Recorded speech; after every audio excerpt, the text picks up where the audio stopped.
గ్రంథం 5వ అధ్యాయము 6వ వచనం.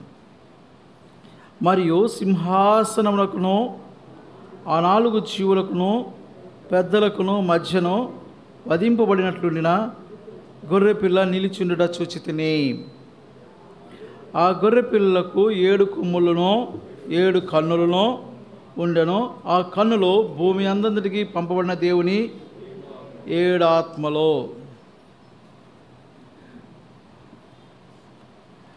ఈ సందర్భంలో మనం ఇక్కడ కొన్ని సంగతులు ప్రభువును మనం ఆరాధించటకు అంత మాత్రమే కాకుండా ఒక మాట మనకు వ్రాయబడింది. చూడండి, నీవు ఆ గ్రంథమును 9-10 వచనాలు కలిసి ఉన్నాయి కదా, అవి చదవగలరా? ఆ పెద్దలు నీవు ఆ గ్రంథమును తీసుకొని దాని ముద్రలను విప్పుటకు యోగ్యుడవు, నీవు వధింపబడిన వాడవై నీ రక్తమిచ్చి ప్రతి వంశములోనూ ఆయా భాషలు మాట్లాడు వారిలోనూ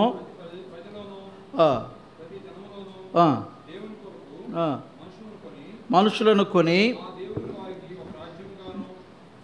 వారికి ఒక రాజ్యముగాను యాజకులను గాను చేస్తూ గనక వారు భూలోకమందు ఏలుదరని క్రొత్త పాట పాడుదురు. 9-10 వచనాల్లో ఉన్నటువంటి ఒక మాట ఏంటంటే, నీ వధింపబడిన వాడవై. దానికంటే ముందుగా ఆ గ్రంథమును తీసుకుని దాని ముద్రలను విప్పుటకు యోగ్యుడవు అంటే యోగ్యత, వర్దినెస్. ఇప్పుడు మనం ఏం చేస్తున్నామంటే యేసుక్రీస్తు ప్రభువారి యొక్క యోగ్యత గురించి మాట్లాడుకుంటాం. మన అంశము ఆరాధించుటకు యేసుక్రీస్తు ప్రభువారి యొక్క యోగ్యత. యోగ్యుడు ఎందుకంటే దేనికి యోగ్యుడు అంటే అక్కడ ఆ గ్రంథమును విప్పడానికి యోగ్యుడు. గ్రంథమును విప్పడానికి మాత్రమే యోగ్యుడు కాదు, కానీ మన యొక్క స్తుతులకు మనం చెల్లించే ఆరాధనకు ఆయన యోగ్యుడు. అందుకే మనం పాడుకున్నాం. ఏం పాడుకున్నాం? ఆరాధనలకు యోగ్యుడవు. He is worthy to receive our worship, our praise, our thanksgiving, our offering is worthy to receive.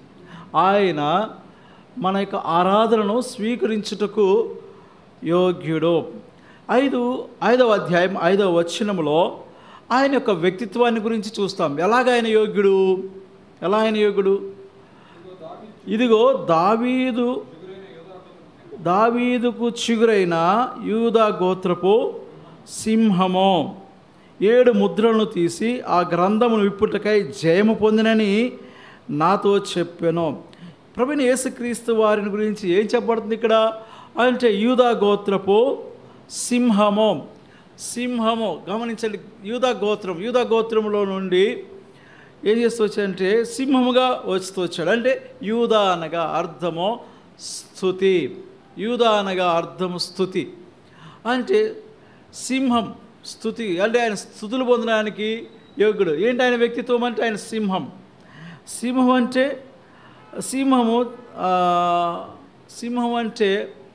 రాజరికానికి కూడా సూచనగా ఉంది. అంటే అరణ్యానికి రాజు ఎవరంటే ఏం చెప్తామో, అరణ్యానికి రాజు పిల్లలు అడుగుతాం, అరణ్యానికి రాజు ఎవరు? సింహం అంటాం.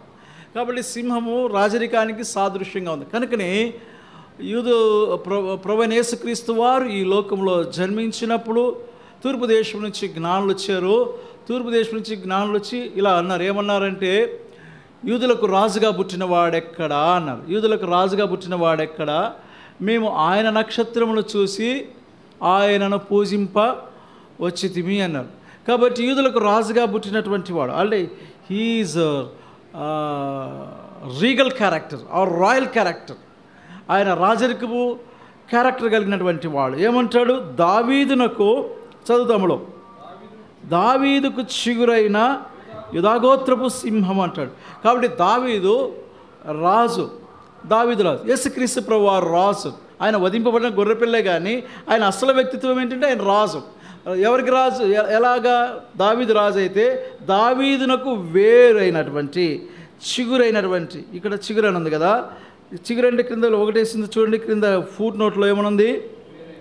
వేరైన, వేరు వేరు చిగురు వేరు, వేరేమో లోపల ఉంటుంది, చిగురేమో పైన ఉంటుంది. అంటే దావీదు మధ్య అనుకుంటే దావీదు క్రింద భూమిలో ఉండేవాడు యేసుక్రీస్తు ప్రభువారు, చిగురించినటువంటి వాడు యేసుక్రీస్తు ప్రభువారు. దావీదు కొంతకాలం వరకే రాజుగా ఉంటూ వచ్చాడు. రాజుల కాలము అటు ఇటు కలిపి 42 మంది రాజులు ఉన్నారు. యూదా రాజులు, ఇశ్రాయేల్ రాజులు 42 మంది ఉన్నారు. వారికంటే ముందు ఎవరున్నారంట? ప్రభువైన యేసుక్రీస్తు వారు రాజుగా ఉన్నాడు. తర్వాత దావీదు నశించిపోతూ వచ్చాడు, కానీ తర్వాత ప్రభువైన యేసుక్రీస్తు వారు ఇంకనూ రాజుగా తండ్రి కుడి పార్శ్వం మీద కూర్చున్నాడు. అదే మాటను ప్రకటన గ్రంథంలోనూ 22వ అధ్యాయం 16వ వచనంలో చూడగలం. చూడండి, ప్రకటన గ్రంథం 22వ అధ్యాయం 16వ వచనం చదువుతాముడు. ఈ సంగతులను గూర్చి సాక్ష్యమిచ్చుటకు యేసు అను నేను, చూడండి, యేసు అను నేను నా దూతను పంపి ఉన్నాను. నేను దావీదు వేరు చిగురును కలుపుతున్నాడు. ఇక్కడేమో చిగురు అన్నాడు, అక్కడేమన్నాడు వేరు చిగురు అన్నాడు. అంటే దావీదునకు వేరు నేనే, చిగురు నేనే. అంటే దావీదునకు ముందున్నవాడు నేనే, దావీదునకు తర్వాత కూడా ఉన్నవాడను కూడా నేనే.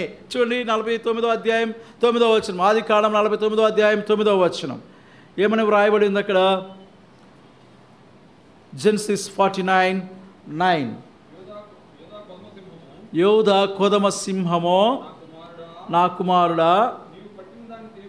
ఎవరి గురించి? యూదా గురించి మాట్లాడుతున్నాడా?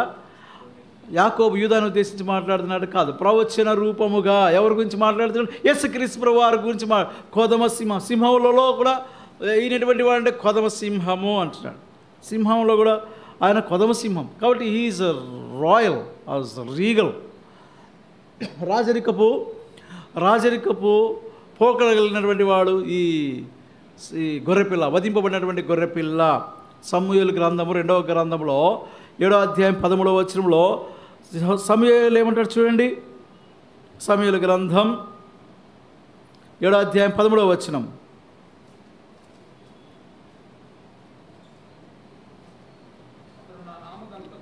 అతడు నా నామ ఘనత కొరకు ఒక మందిరమును కట్టించును, అతని రాజ్య సింహాసనమును నేను నిత్యముగా స్థిరపరిచెదను. దావీదు యేసుక్రీస్తు ప్రభువారి రాకడకు ముందే 5 సంవత్సరాల క్రితమే, యేసుక్రీస్తు ప్రభు రాకడకు ముందు ఒక 5 సంవత్సరాల క్రితము ఏమైపోయిందంటే దావీదు ద్వారా సంక్రమించినటువంటి రాజ్యము నశించిపోతూ వచ్చింది. మరి ఇక్కడ ఏం చెప్తూ వస్తాడు? సమయంలో ఉంటాడు, నేను అతని రాజ్యమును నిత్యమును స్థిరపరుచుదని అంటాడు. కాబట్టి ఎక్కడ ప్రారంభమవుతుంది మరలా అంటే కంటిన్యూటీ ఎక్కడ ఉందంటే 3వ అధ్యాయంలో కనపడతా ఉంది. మొదటి వచనంలో మరి బాప్తిస్మిచ్చి యోహాను అన్నాడు, పరలోక రాజ్యము సమీపించున్నది, కాలము సంపూర్ణమైనది, దేవుని రాజ్యము సమీపించున్నది, కనుక మారు మనసు పొంది సువార్తను నమ్ముడి అన్నాడు. కనుక ఇప్పుడు మనం చూస్తూ వచ్చామంటే ఈ రాజ్యమేది? ఇది సంఘము దేవుని యొక్క రాజ్యం. అర్థమవుతుందండి? సంఘము యేసుక్రీస్తు ప్రభువు వారి యొక్క రాజ్యం. ఈ సంఘము ఏమవుతుందంటే శాశ్వత కాలానికి, నిత్య కాలానికి కొనసాగించేది. దావీదు రాజ్యం నశించిపోయినది కానీ అది కాదు. ఆ రాజ్యం పరలోక రాజ్యము, ప్రభుని రాజ్యము ఎంతో అనంతమైనది. ప్రభుని రాజ్యము ఎంతో అనంతమైనది. It is infinite, its years are infinite. The church is the God's kingdom. This church is, it has infinity. అది శాశ్వత కాలం ఉండేటువంటిది. కాబట్టి దీనికి వధింపబడిన గొర్రెపిల్ల రాజు అయినాడు. So he's worthy to receive our praises. కనుకనే ఆయన యోగ్యుడు. మన యొక్క ఆరాధనలు స్వీకరించడం కొరకాయ ఆయన యోగ్యుడై ఉన్నాడు. ఇంక ఏ విషయాలు ఆయన యోగ్యుడు? ఆయన యొక్క వ్యక్తిత్వాన్ని చూస్తూ వచ్చామో ఆయన యొక్క స్థానం ఏంటి? 5వ అధ్యాయం 5వ వచనంలో మనం చూస్తూ ఉంది. ఏంటి ఆయన స్థానము? 5:5 చదవండి. ఇదిగో ఆ పెద్దలలో ఒకడు, 7వ వచనము, ఇదిగో దావీదుకు చిగురైన యూదా గోత్రపు సింహమో. చదువుతాములో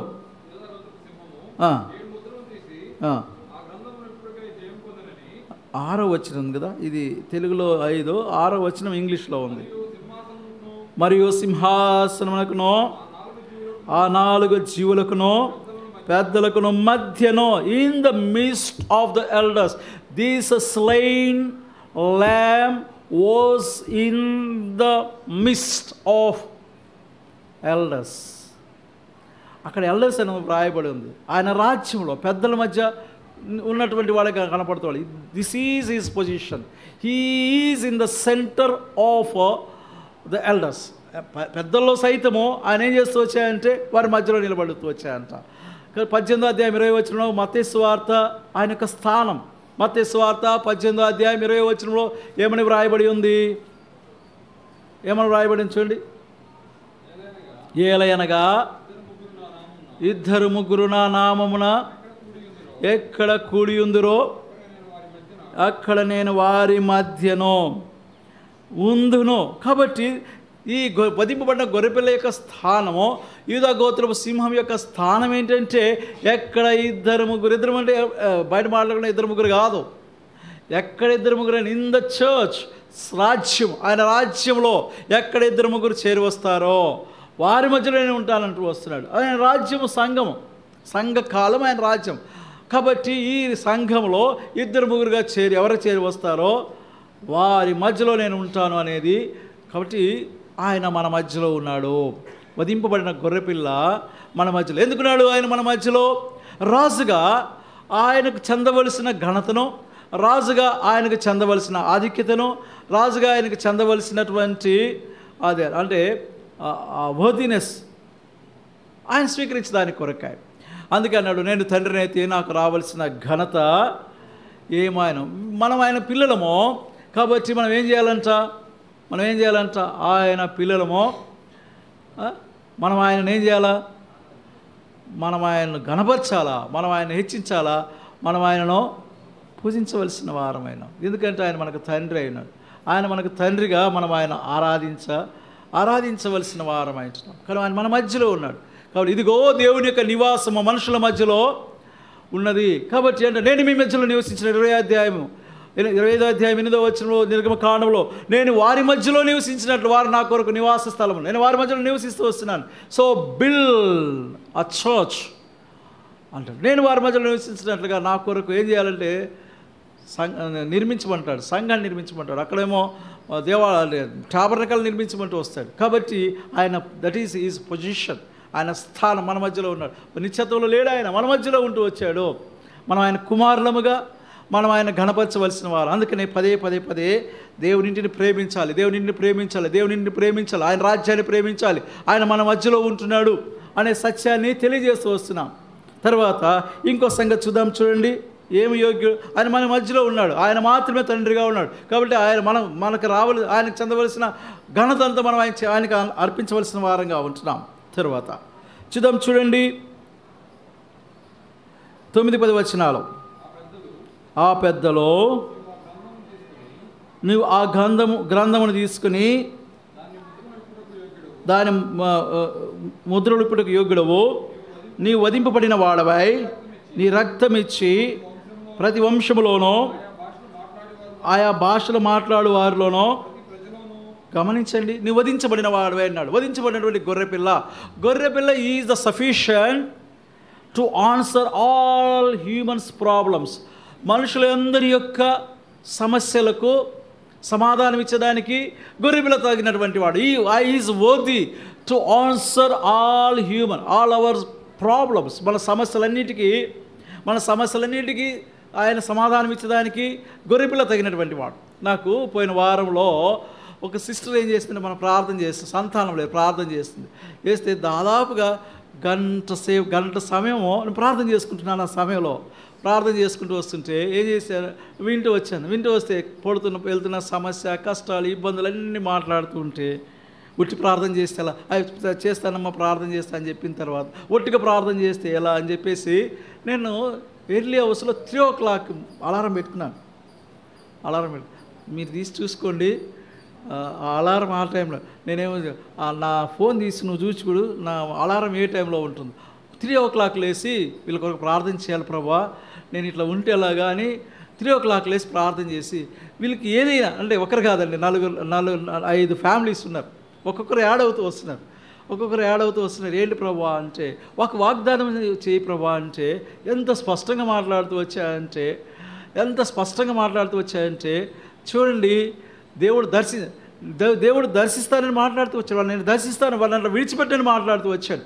ఆ సమయంలో వారికి వచ్చిన ఆ సమస్య వింటుంటే నాకు కూడా బాధ కలిగి కదా ఆ సమయంలో ఎగడానికి ప్రయత్నం చేస్తూ వచ్చినప్పుడు ప్రభు మాట్లాడుతూ వచ్చే సమయానికి నిన్న బైబిల్ పఠనంలో కూడా ఈ విషయాన్ని చెప్తూ వచ్చాను.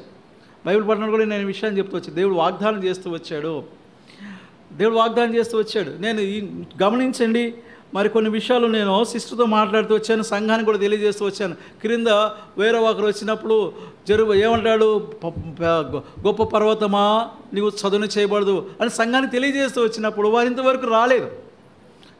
కాబట్టి ప్రభు మాట్లాడుతూ వస్తాడు, మనతో ప్రభు మాట్లాడుతూ ఒక్కసారి ప్రభు మాట్లాడుతూ వచ్చాడా, ఆకాశము గతిస్తుంది, భూమి కూడా ఏమవుతుందంట, గతించేదిగా ఉంటుంది. కాబట్టి ప్రార్థన చేస్తూ వచ్చినప్పుడు ఇచ్చిన నెమ్మది, ఇచ్చిన సమాధానం, చేసిన వాగ్దానము. కాబట్టి ఎవరికైతే శాలేంలో ఇట్లా గర్భఫలం లేదో వారి నిమిత్తమే ప్రార్థన చేస్తూ వచ్చినప్పుడు దేవుడు వాగ్దానం చేస్తూ వచ్చాడు. షూర్లీ ఆయన మాట ఆకాశం గతించింది, భూమి గతిస్తుంది, కానీ ఆయన ఎంత మాత్రం మాట తప్పేవాడు కాదు. కనుకనే గొర్రెపిల్ల, వధింపబడిన గొర్రెపిల్ల, ఆయన వధించబడిపోతే ఈ వాగ్దానం మనకు సంక్రమించేవి కాదు. ఆయన వధించబడకపోతే ఈ యొక్క వాగ్దానం మనం ఆయన సన్నిధికి చేరువచ్చేవారం కదా. మధ్య వధింపబడకపోతే ఆయన మధ్య నివాసం ఏర్పాటు చేసుకునేటువంటి వాడు కాడు. చూడండి 6వ అధ్యాయం 16వ వచనంలో ఒక మాట ఇలా వ్రాయబడుతూ వచ్చింది. గొర్రెపిల్లే, వధింపబడిన గొర్రెపిల్లే ఏం చేస్తూ వచ్చాయంట, వధింపబడిన గొర్రెపిల్ల. 6వ అధ్యాయం 16వ వచనం, ప్రకటన గ్రంథం. నేను ప్రకటన గ్రంథమే చెప్తున్నా, లేకపోతే ఇంకోలైతే ఇంకో ఆ పుస్తకం పేరు చెప్పేవాడిని. 6వ అధ్యాయం 16వ వచనం. భూరాజులను, ఎవరు తమ్ముడు, గనులను, సహస్రాధిపతులను, ధనికులను, బలిష్ఠులను,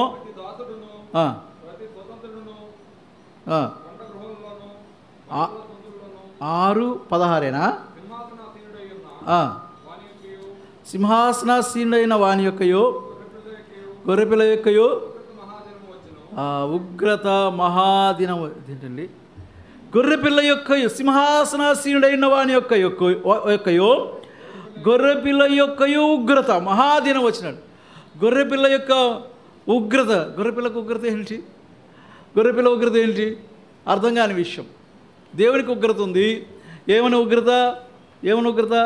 2వ అధ్యాయము 2వ వచనంలో, ఎఫెసీయులకు రాసిన పత్రిక 2వ అధ్యాయం 2వ వచనంలో ఉగ్రత ఉంది. ఏం ఉగ్రత?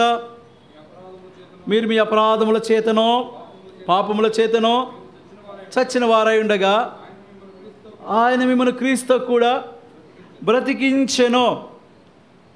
ఉగ్రత లేదా? ఆ మాట చదువుతాముడు.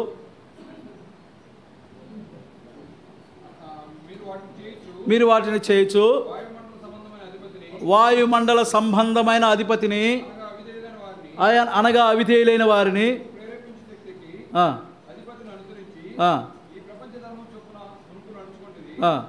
స్వాభావికముగా వారి వలనే స్వాభావికముగా దైవోగ్రతకు ఉగ్రత, దేవుని యొక్క ఉగ్రత. మనం దేవుని యొక్క ఉగ్రతలో ఉన్నాం. ఇది సింహాసనాసీనుడు. మనం ఇక్కడ విభజించుకోవాలి దేవుని యొక్క వాక్యాన్ని. ఇక్కడ ఏమని వ్రాయబడుతూ వచ్చింది 16వ వచనంలో, సింహాసనాసీనుడైన వాని యొక్కయో గొర్రెపిల్ల యొక్కయో మహా ఉగ్రత దినం వచ్చి అంటాడు. ఇద్దరి ఉగ్రత ఒకటేనా? ఉగ్రత ఒకటేనా? సింహాసనాసీనుడైన వాని యొక్క ఉగ్రత, గొర్రెపిల్ల ఉగ్రత ఒకటేనా అంటే ఒకటి కాదు. గొర్రెపిల్లగా ఉన్నప్పుడు గొర్రెపిల్ల ఉగ్రత వేరు, గొర్రెపిల్ల కూడా ఉగ్రత ఉంది. గొర్రెపిల్లకు ఉగ్రత రాదా? ఒక అతను చాలా సౌమ్యుడు, నాకు బాగా తెలిసిన చాలా సౌమ్యుడు, చాలా సౌమ్యంగా ఉంటాడు. అసలు ఎంత సౌమ్యుడు అంటే అంత సౌమ్యుడు. ఒకసారి వాళ్ళ ఇద్దరు బావమరుదులు ఎదురెదురుగా కూర్చున్నారు. మాట పెరిగింది. ఏంటి, బావ పైన లేచాడు, మామూలుగా లేగలేదు. రక్షణ పొందిన వ్యక్తి గురించి మాట్లాడుతూ బ్రదర్ ఇంతకాలంలో మీరు ఇప్పుడు నాకు ఎప్పుడు ఇలా కనపడలేదే, ఏంటంటే వచ్చింది ఉగ్రత వచ్చింది. అతను కూడా సౌమ్యంగా ఉన్న వాడిని కూడా ఉగ్రత వచ్చింది. వాళ్ళ బావ పైన ఒక్కసారిగా లేస్తూ వచ్చాడు. ఇక్కడ మనం చూస్తే గొర్రెపిల్ల ఎక్కడ మనం ఉగ్రత కనపడదు, కోపాన్ని చూడలేం. అంటే తండ్రి అయిన దేవుళ్ళు ఉగ్రత చూస్తూ వచ్చాము, కానీ కుమారుడైన యేసుక్రీస్తులో ఎక్కడ మనం ఉగ్రత కనపడదు. కనుకనే ఈ దినాన అజ్ఞానంలో ఉన్నటువంటి వారు చాలామంది దేవునికి విరోధంగా, ప్రభువైన యేసుక్రీస్తు వారికి విరోధంగా మాట్లాడుతున్నా, ఆయన జన్మం గురించి మాట్లాడుతున్నా, ఆయన యొక్క జీవితాన్ని గురించి మాట్లాడుతున్నా, ఆయన జన్మం అపవిత్రమైనది మాట్లాడుతున్నా, వారు ఇంకా సజీవులుగా ఉన్నారంటే అర్థం ఏంటంటే, దేవుడు గొర్రెపిల్ల ఆయనలో కోపం అన్నది, గొర్రెలో మన కోపం చూడండి. కానీ ఇక్కడ అంటాడు సింహాసనాసీనుడైన వాని యొక్క ఉగ్రతయు గొర్రెపిల్ల ఉగ్రతయు అంటాడు. కాబట్టి ఇక్కడ మనం పాపంలో ఉన్నాం కాబట్టి మనల్ని నశింపజేయాలి. అది తండ్రి ఉగ్రత. ఏ పాపినైనా క్షమించడు, ఏ పాపాన్ని ఆయన క్షమించడు. మోషే సైతము ఆజ్ఞను అతిక్రమించి కుమారుడు పుడితే గెర్షోమునకు సన్నతి చేయకుండా వెళ్ళి సత్రంలో ఉన్న సందర్భంలో విమోచించడానికి ఇశ్రాయేలును వెళ్తుంటే నేను చాలా గ్రేట్, అంటే నేను I'm on my great mission అనుకున్న సందర్భంలో సత్రంలో ఉన్నప్పుడు ఏం చేశాడు, దేవుడే దిగి వచ్చి సంహరించడానికి ప్రయత్నం చేస్తూ వచ్చాడు మోషేని. అంటే ఆజ్ఞాతిక్రమం పాపం ఆయన క్షమించేవాడు కాదు. కాబట్టి అది ఆయన ఉగ్రత, అది ఆయన పొజిషన్. మరి ఈయన సంగతి ఏంటి, ఈ గొర్రెపిల్ల సంగతి ఏంటి? ఎందుకు why he is worthy to receive our honour, మన ఘనతను స్వీకరించడానికి ఆయన ఎందుకు యోగ్యుడు అంటే, గొర్రెపిల్ల ఏం చేస్తూ వచ్చాయంట? చదవండి, మరోసారి చదువుతాం, మధ్యలో చదువు, అంత చదవద్దు. గొర్రెపిల్ల యొక్కయు సింహాసనాసీనైన వాని యొక్కయు గొర్రెపిల్ల యొక్కయు ఉగ్రత మహాదినము. ఏంటి ఆ ఉగ్రత అంటే? ఏం చేశాడు? కోపం వచ్చింది. ఎక్కడ? ఒక్క సందర్భంలో కోపం వచ్చింది. ఏమొచ్చిందంట? ఒకే ఒక్క సందర్భంలో కోపం వచ్చింది. ఎక్కడంటే సిలువపై వచ్చింది. ఏం చేస్తూ వచ్చాయంట? సిలువ క్రిందకి చేరి వచ్చాడు. ఎవడు? సాతాను. సిలువ క్రిందకి, ఆయన కాళ్ళ క్రిందకి చేరి వచ్చాడు. అక్కడ వచ్చాడు. అప్పటిదాకా ఆల్మోస్ట్ 4000 years వెయిట్ చేస్తూ ఏది ఆదాముతో చెప్తూ వచ్చాడో, ఓ ఆదామా సాతాన్ని కాళ్ళ శీఘ్రంగా తొక్కిస్తానని ఎప్పుడైతే చెప్తూ వచ్చాడో దాని కొరకే 4000 years వెయిట్ చేస్తూ వచ్చాడు. అప్పుడు వచ్చాడు కాళ్ళ కిందకి సాతాను. జయించాను అనుకున్నాడు. ఆయన సిలువ ఎక్కేసాడు. ఆయన ట్రాప్ చేయడం అంటే ఏంటో తెలుసా? ఇదే ట్రాప్ చేయడం అంటే. ఏం చేశాడు? సిలువ ఎక్కాడు, ఇక దిగలేడు అనుకుంటున్నాడు సాతాను అని కాళ్ళ కిందకి వచ్చాడు. ఏం చేశాడంటే అక్కడ దొక్కాడు. ఉగ్రత అంటే డిగ్రీస్ ఆఫ్ కంపారిజన్లో సూపర్లేటివ్ డిగ్రీ. ఈ యాంగర్కి సూపర్లేటివ్ డిగ్రీలో ఉగ్రత అంటాం. ఆ ఉగ్రత ఏం చేసి సాతాను త్రొక్కి వేస్తూ వచ్చాడు. ఇది ఉగ్రత. మనల్ని కాదు. ఎవరిని దొక్కుతూ వచ్చాడు? తండ్రి ఏమో పాపులైన వారిని ఏం చేయాలంటే ఉగ్రతను కుమ్మరించడానికి ట్రై చేస్తుంటే, వధింపబడిన గొర్రెపిల్ల ఏం చేస్తుందంటే అదే ఉగ్రతను ఏం చేస్తుంది? పాపమునకు రూట్ అయినటువంటి సాతాను యొక్క తలను ఏం చేస్తూ వచ్చాయంటే సిలువపై నుంచి త్రొక్కుతూ. అది ఉగ్రత. ఇప్పుడు ఆయన యోగ్యుడు కాదా మన ఆరాధనలకు? రాజయ్యుండి మన మధ్యలో వసిస్తూ ఏం చేస్తూ వచ్చాయంటే, రాజుగా ఏం చేస్తూ వచ్చాయంటే, వాడికి ఎంతమంది సైన్యం? ఎంతమంది సైన్యం? వాడికి దూతలందరూ ఉన్నారు. ఫాలెన్ ఏంజల్స్ అన్నీ వారి దూతలే. మరి కల్వరిలో దూతలను పంపించాడు ఆ తండ్రి అన్నాడు. గెత్సేమనే తోటలో ఏమన్నాడంటే, నేను అడిగితే నా తండ్రి పరలోకపు సైన్యాన్ని పంపించడా అంటే నేను అడగలేదు, నేను ఒక్కనే విన్ అవుతాను, నేను ఒక్కనే అంటుంటారు కదా రాజకీయ నాయకులు. మీరందరూ ఇట్లా వస్తున్నారు. సింహం ఎలా వస్తుందంట? నేను రాజకీయాలు మాట్లాడలేదమ్మా, దయచేసి నన్ను అట్లా అపార్థం చేసుకోవద్దు. మీరందరూ ఇట్లా వస్తున్నారు, నేను ఎలా వస్తున్నాను? సాతాను కూడా ఎలా వస్తున్నా అంటే దూతలను వేసుకొని, దయ్యాలను వేసుకొని, పడిపోయినటువంటి అందరిని వేసుకొని యుద్ధానికి వస్తుంటే, ప్రభువైన యేసుక్రీస్తు వారు యూదా గోత్రపు సింహము ఎలా వస్తాడంట? సింహము సింగిల్గానే సిలువ ఎక్కుతూ వచ్చాడు. వాళ్ళ మాటలు చెప్తున్నాడు. సింగిల్గా సిలువను ఎక్కి ఏం చేస్తూ వచ్చాడు? సాతాను ముందు వాడిని దొక్కగానే అయిపోయారు. ఎటువాడు అటు చల్లా చెదురైపోయారు. సాతాను దూతలు ఎప్పుడు సాతాను తల చితకదొరుకుతూ వచ్చాడో చల్లా చెదురైపోతూ వచ్చారు. అది ఉగ్రత. ఎవరిపై గుమ్మరిస్తూ వచ్చాడు? గొదింపబడిన గొర్రెపిల్లగా ఉండి, గొర్రెపిల్లగా బలహీనంగా కనపడుతున్నాడు. కానీ ఆయన తొక్కితే సాతాను ఏమైపోయాడంట? తల చితికిపోతూ వచ్చింది. కాబట్టి చితక త్రొక్కి ఏం చేశాడంటే, ఇప్పుడు రక్తము చిందించి మనకేం చేస్తూ వచ్చాడు? మనకు విమోచన కలుగు చేస్తూ వచ్చాడు. So he is worthy to receive our honour, our praise, our worship. చెప్పుకుంటూ పోదామా? క్రిందకు సమయం సరిపోదేమో. 3 సంగతులే ఆరాధించడానికి సరిపోతాయి. ప్రభా, నువ్వు రాజు అయి ఉండి మా మధ్యలో వసిస్తూ మాపై ఉన్న తీర్పును, శాపాన్ని తీసివేసి సాతాను శిలువలో ఓడించి మాకిచ్చిన రక్షణకై స్తోత్రములని క్రొత్త పాడబడాలంట. నేను